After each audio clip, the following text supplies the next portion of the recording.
Bismillahirrahmanirrahim. Assalamualaikum warahmatullahi wabarakatuh. Hari ini kita akan belajar tentang persamaan trigonometri untuk bentuk kuadrat. Tujuan pembelajarannya adalah setelah mempelajari materi ini, diharapkan kalian dapat menentukan himpunan penyelesaian persamaan trigonometri berbentuk AX kuadrat ditambah BX ditambah C sama dengan 0, dengan A tidak boleh sama dengan 0. Persamaan trigonometri terkadang ada yang berbentuk persamaan kuadrat atau mengharuskan kita untuk mengubah bentuknya menjadi persamaan kuadrat, sehingga penyelesaian bisa kita peroleh dengan menggunakan aturan dalam persamaan kuadrat. Pengubahan bentuk persamaan trigonometri ke dalam bentuk persamaan kuadrat trigonometri memerlukan wawasan Ananda tentang identitas trigonometri, seperti misalnya ini sin kuadrat X ditambah cos kuadrat X sama dengan 1, atau 1 ditambah tan kuadrat X sama dengan secant kuadrat X. Jika ada kata persamaan kuadrat, tentu saja diperlukan kemampuan atau kompetensi untuk menentukan akar-akar persamaan kuadrat tersebut, misalnya dengan memfaktorkan maupun dengan melengkapkan kuadrat sempurna. Yang perlu diingat juga bahwa rentang nilai untuk sinus dan kosinus adalah negatif 1 sampai dengan 1 itu untuk sinus, dan negatif 1 sampai dengan 1 itu untuk cos alfa. Ya, jadi sin sama ya. Batasan sinus dan kosinus sama batasannya. Sebagai contoh di sini, tentukan himpunan penyelesaian dari persamaan trigonometri. Nah, ini bentuknya, ini persamaan kuadrat bentuknya, yaitu cos kuadrat X dikurangi cos X dikurangi 2 sama dengan 0. X-nya itu antara 0 sampai dengan 360.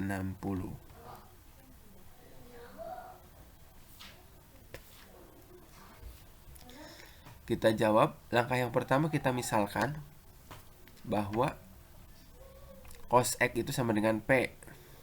Ya, jadi cos X ini diganti dengan P.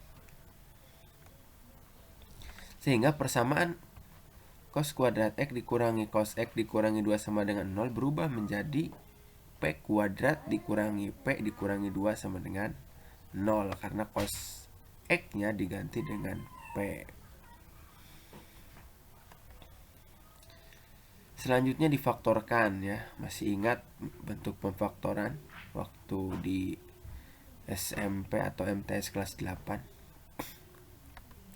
Jika ada yang seperti ini, berarti bentuk pemfaktorannya adalah P dikurangi 2 dan P ditambah 1 sama dengan 0. Dari mana angka 2 dan angka 1?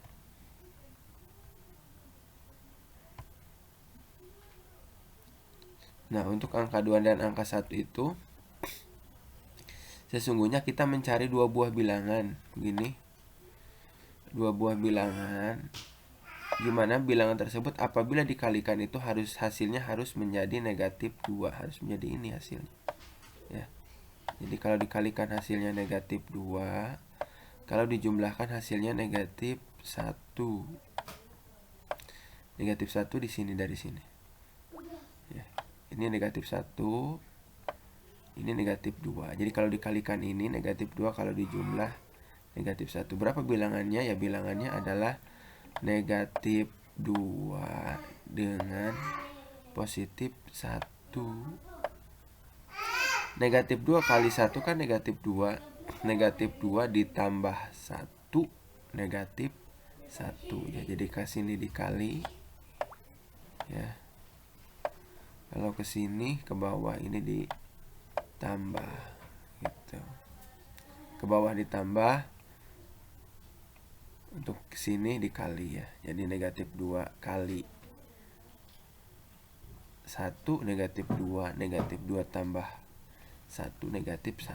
Sehingga di sini jawabannya ini ya, negatif 2, kemudian ini satu lagi positif 1 sama dengan 0 gitu.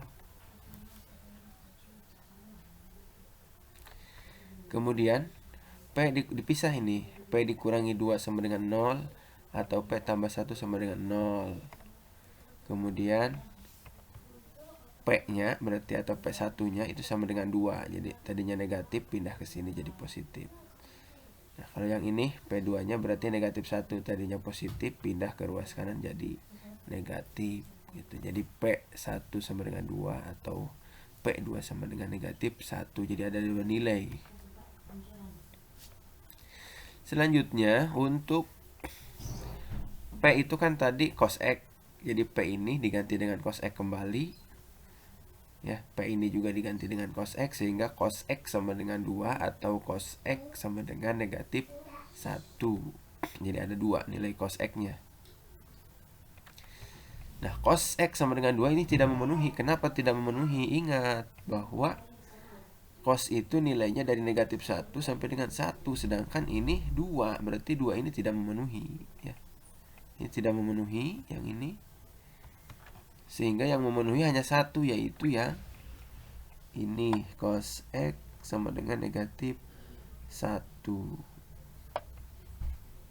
Nah, selanjutnya berawal dari sini baru kita cari himpunan penyelesaiannya di sini dengan materi atau konsep yang sudah dijelaskan kemarin ya. Bahwa ini kosinus itu kan ada 2 ya. Artinya kalau dia negatif, ini kan negatif seperti materi yang kemarin. Ini negatif, berarti dia berada di kuadran 2 dan kuadran 3. Ya sama caranya. Jadi cari nilai cos alfa yang mirip dengan negatif 1 di kuadran 1. Ini kita cari dari sini ya.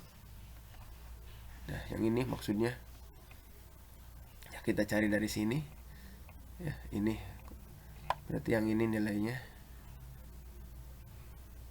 ya, cos yang mirip dengan negatif 1, berarti itu adalah cos 0 alfanya. Sehingga ini rumusnya atau sudutnya ada 2, 180 kurangi 0 dan 180 ditambah 0. Nah, berarti yang pertama kita kuadran 2 dulu, yang 180 kurangi 0 ya, ini. Sehingga persamaannya jadi ini 180